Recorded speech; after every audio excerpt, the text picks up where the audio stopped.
With Democratic Congressman Krishnamoorthi of Illinois. He serves on the House Intelligence Committee.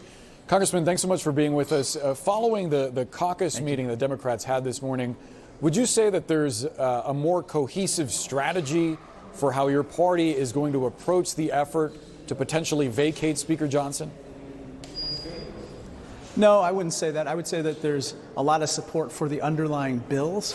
I think those are vital, whether it's the Ukraine legislation or legislation for Indo-Pacific defenses, or even the legislation containing a bill that I co-authored with regard to TikTok.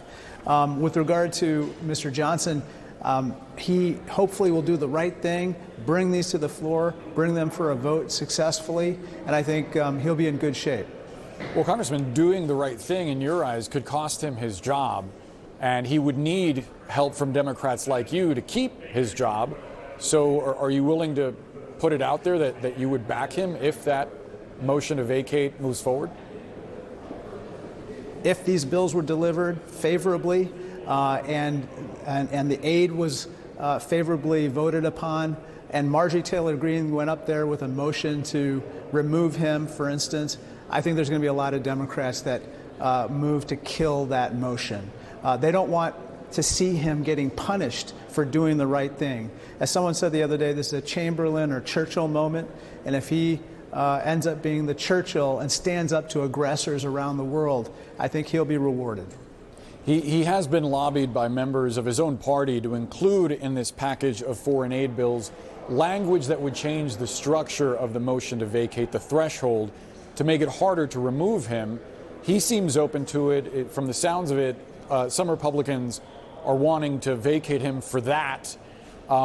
Would a change to the rules at all prevent you from voting for the aid package? No, not necessarily, but I want to see what the rules package is. Sure. I think they're literally deliberating as we speak.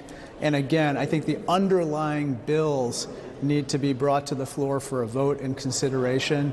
With regard to the other issues, those arcane technical issues, again, I'm hopeful that we can come to an understanding on that as well.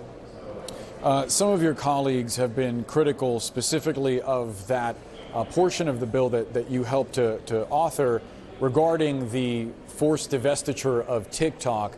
Are you concerned at all that there might be blowback toward you or your party for moving forward with that?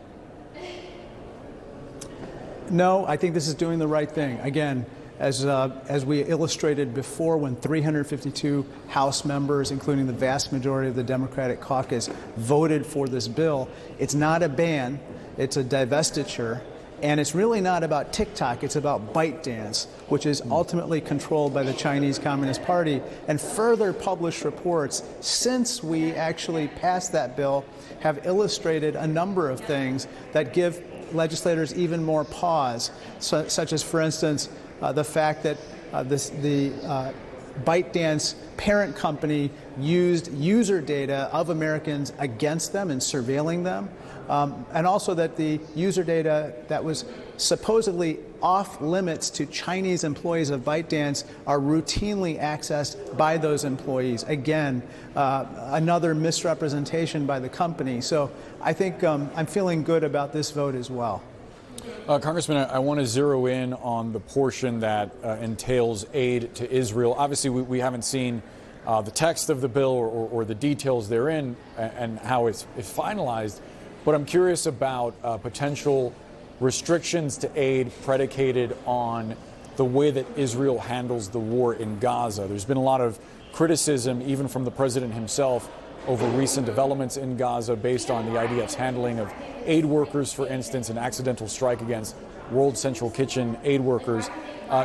Do you think that something needs to be in the bill that acts as a kind of restriction to ensure that the IDF is following international law, or at least a mechanism to have the United States observe that aspect of the war more critically?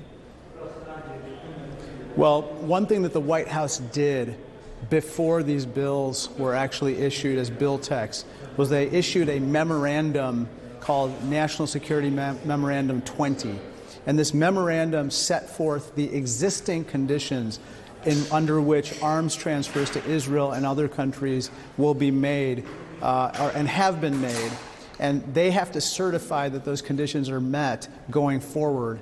And so I think that this aid will be subject to those conditions being met, whether it's in accordance with international humanitarian law, but also the laws of war. And so that's something that we are all going to be focused on as well. Congressman Raja Krishnamoorthi, thank you so much for the time. Appreciate you being with us. Hey, thank you so much, Boris.